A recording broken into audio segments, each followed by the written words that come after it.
Having a baby at home can be a very beautiful experience. I just recently had a baby at home, and I wanted to share with you what you would need in order to be able to have a baby at home safely and how to put that home birth kit together. Okay, so I'm going to show you everything that you would need in order to have a home birth. This is for a home birth with minimal complications or just a regular old natural home birth. And this is even what you would need whether or not you had a midwife attending or not, because you never know. Sometimes babies come without waiting for attendees. And in this case, you'd want to be able to have some knowledge about these things on your own. So here we go. First, let's cover the disclaimer. I am not a doctor, and I am not your midwife.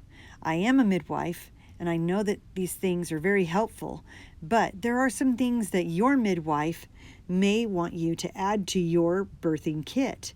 So be sure to take the time to ask a professional, a trusted professional that you are used to, so that you can have your best birthing experience possible. Thank you. So hi, my name is Michelle. I'm a mom of 12 amazing kids, and I have baby number 13 on the way, which you'll see as we show this video. So this baby is going to be born at home. We've had our last 10 babies born at home as well. So today I'm going to show you what all you would need in order to be able to have a safe birth at home. And this is a birth without serious complications, but addressing some complications that you could actually have. Okay, so I also have spent many years being a midwife. I have taken a leave of absence as I have a lot of children to attend to, my own babies to take care of, and I can't take any more time away. So this is from tried and true experience. Here we go. One of the first things that you'll want to have in your arsenal is a good Doppler.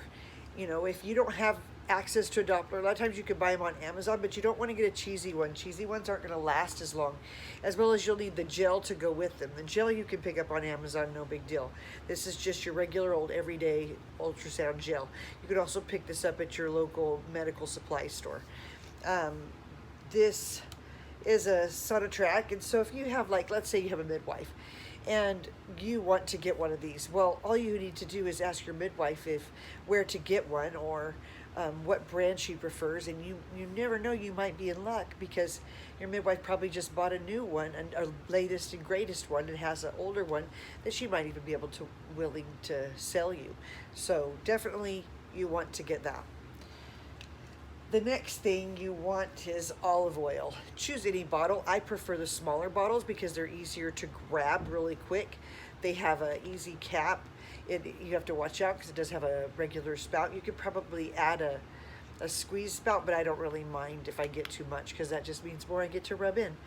But this olive oil is important no matter what.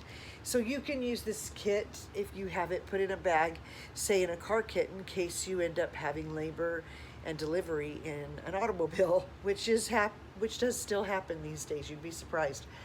But the olive oil is wonderful for checking dilation, or even if just when you're getting ready to have the baby, you pour some of this in a hand, hopefully a clean hand. If it's not your own hand that's clean, then whoever else is going to, hopefully they have gloves on. But you could pour this right in your hand, apply it right to the vagina area. You can even get some inside, but you work that around there. It feels like heaven rubbed on there, and it will allow for better stretching and passage for the baby, and it won't hurt the baby at all. So you want to make sure you have that. The next thing you'll want to have is paper towels. Any paper towels will do. I've been wiping olive oil off on these, so they've got a couple of prints, but I don't prefer a brand new roll because a lot of times they're harder to hold and get control of, so I like one that we've already used a little bit. These are just regular old mechanic towels. You can use Viva paper towels. Whatever suits your fancy, doesn't matter, but paper towels are really handy to have at a birth. They're nice and dry, so you can wipe up excess olive oil if you don't feel like rubbing it in, because you can also use this olive oil as the medium for your Doppler instead of this. So, you know, you just put a little on the tip of your Doppler or a little on the skin, and it scans just as good. This monitor just does heart tones and lets you know the baby's pulse.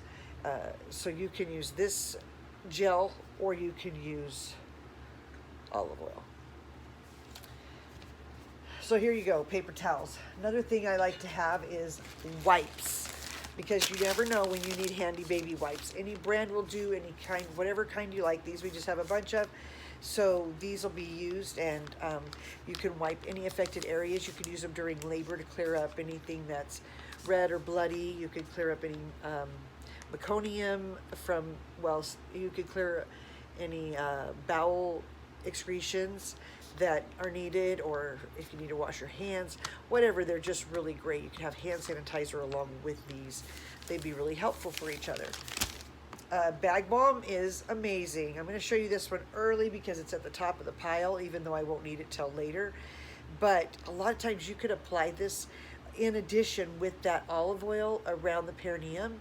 That's just anywhere it opens and where the baby's going to be passing, even around the clitoris, because what it does is it keeps you from getting those little hairline tears that are painful and sting kind of when you go potty after you have a baby. But this stuff, this is bag balm. I did a video a little bit about this yesterday, but maybe, I don't know what day this will post. So, but this you could just pick up at your local Walmart. You could pick it up at your local drugstore. You could pick it up, you could even order it online. And they have it in a little teeny tiny carry-along case. It's adorable. But I'll show you what it looks like inside. It's very reminiscent of Vaseline. It can be applied the same way as Vaseline, as well as with a Q-tip or anything that you would like to smear it with. I just use my fingers. You can use this for dry lips, for dryness around on skin areas. But even after the baby's born, if you have any kind of rips, tears, whether or not you have a home birth or a hospital, whatever, as long as the area is clean, you want to apply this. You can apply it to the rectum as well as the vagina. Obviously cleaning in between, or starting with the vagina and working your way to the rectum. But you can put it all around any affected hemorrhoids. You can put it around anything that has to do with the birthing area, and it's fantabulous. You will love it. It's better than anything that you get in the hospital. Another thing you'll want is something to suck out baby's nose. Babies don't always need to have their nose sucked out right after they're born. They have instincts that will help them sneeze. When you hear them sneezing, you know that their instincts are kicking in and that they are cleaning out that passageway. But this is in case there's more than they can handle, or in the case of mine, we don't know if my baby for sure has Down syndrome or not. So if she does, then we want to make sure that we have this available for her in case she needs a little help. So it's nice to have one just in case you need it. You can use the squeezy ones, just make sure it's brand new and that it's clean and has never been used, and then that'll be perfect for your baby's birth. In our situation, because our baby also has a heart defect, the one that's going to be born, and that could possibly be serious or minimal, but not serious enough to not have the baby at home. So we have a pulse ox here where we can take the baby's blood pressure and oxygen saturation levels with just this little thing that wraps around the baby's finger, and it has a little thing, little monitor, just like the Doppler. This one is going to be just perfect for what we need, because we'll need to check our baby's oxygen levels every couple of hours, just to make sure that for the first 24 hours, to make sure that she's in good shape. Otherwise, we'll end up having to take her to the hospital to get in contact with her heart doctors. But it'll be fine because we're not very far. Plus my husband's a paramedic, so he'll take care of that. That's his assignment. Then you also will need cord clamps. These you could order online at any midwife store. These are clamped like this. You push them together, you squeeze them together, and you put one about an inch from the top of the cord, and then you put another one an inch from that. Some people like to do a knot and clip, but the reason you want two is because you're going to cut in between the two. But you want to leave a little bit at the end of the cord clamp in the event that you have an issue with that the baby needs to go to the hospital or whatever, because then they can draw samples from that cord without having to take blood from the baby's arms or other places, and it makes it a lot easier when they need to get a cord sample if you have a little bit of space for the baby. Another thing you're going to want is, we just bought these at our local drugstore, just CVS, and I have them loaded inside my crate just perfectly. Let me show you down on the crate. You can see I have a stack of them right here. I also have a pair of sterile gloves in the event there's an emergency. I would more want these in a car, but I do have them here in case we need them for any emergency reason. And yeah, but these are just like Chuck's pads or protective pads. We use these on the bed whenever we're doing a vaginal exam to check dilation or effacement. You can also use these in case your water breaks. You could use them for changing the baby's diaper. You could also use them during labor. You know, sometimes it gets messy. So you would be able to use these for those situations. But you'll want to have them because you could definitely use them. Sure, you might have some left over. You might only need half the bag, but you know, maybe you'll have more than one baby and it won't be such a big deal. Another thing I have is these great white towels. They are big, they are fluffy. I got them at Costco. I got 6 of them. And as well as these rags. They came with like 46 rags for 12 bucks. So I bought these really great rags. Now, I made 2 of these baskets. I also have one in the bathroom right next to my bathtub because I don't know if I'm going to be birthing in my bedroom or birthing in the bathroom, but I want to be prepared either way with enough stuff that it could be easily grabbed and taken to the area where I'm going to have the baby. Another thing that you want to have is Arnica montana, which is a homeopathic that is fantabulous. This homeopathic is Highlands brand, and it's 6X, and it's namely for bruises or muscle soreness. I've used it after I hiked the Grand Canyon, 26-mile hikes in one day, and I had 0 soreness, which was a miracle. But you also give this to a woman after she's had her baby, or take it as a woman so that you don't shake. You know how like after you've had your second baby, your legs will shake? Well, if you take this, your legs aren't going to shake. So it's really great for that. Or if you're anxious or got nervousness, you take this and oh, it just calms you right down, relaxes you. Now, why do I have so many rags? Let me tell you. This is a secret that I have no idea why they are not used in hospitals, why more midwives don't use them, why anyone doesn't use them. It makes no sense. Along with this, you might want to have a crock pot already set with some warm water and ginger going.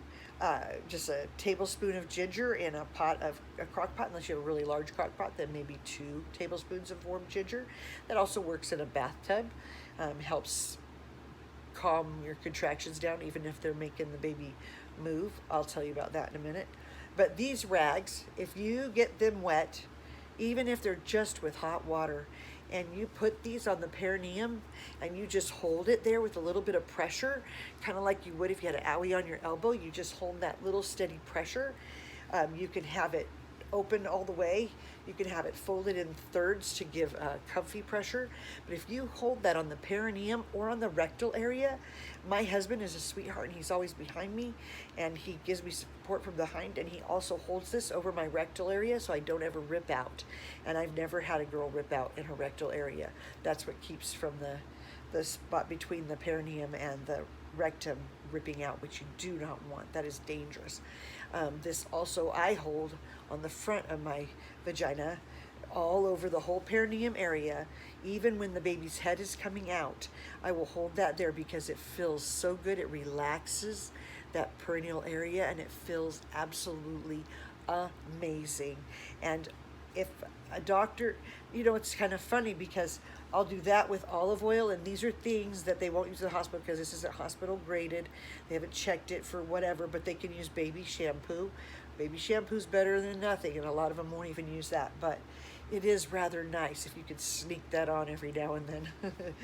But for home birth, it's beautiful. You can use it all you want. You can just lather it on, use the whole bottle. It's fantastic. You can also use this to rub in on your baby after their firstborn. It helps them maintain that fresh smell, and then it keeps their skin nice and soft instead of dry.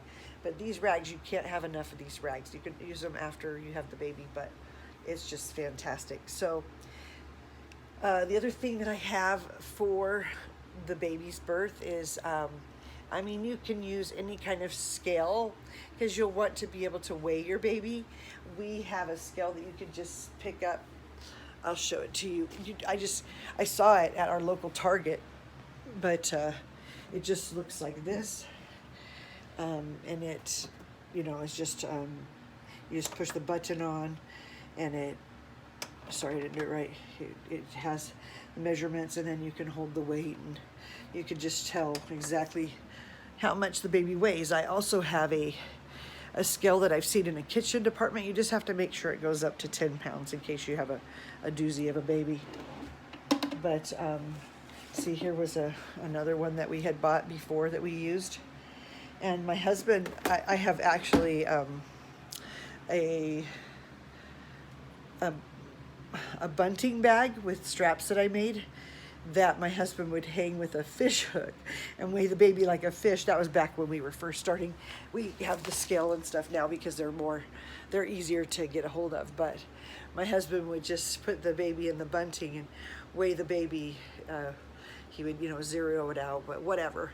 It's just really adorable. So I hope that helped you. I hope that you enjoyed this video. If you like it, please give it a thumbs up. Be sure to like and subscribe this channel, and I will talk to you soon. Thank you so much for watching. I hope you feel more confident in having a baby at home or anywhere else that you might end up when you were preparing for hospital birth. Take care. Have a great day. Bye-bye. I'm a firm believer that if you have an informed birth, you're going to have a safe birth, at least a better chance of a very safe birth. There's no reason you can't have babies at home. Babies have been born at home for centuries.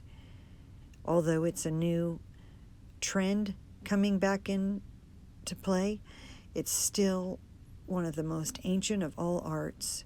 If you find a good midwife, you're going to have a wonderful experience. I pray that you will read a lot of books and be guided by the Holy Spirit so that you can have the most beautiful birth possible. Thank you so much for watching. Take care. Bye-bye.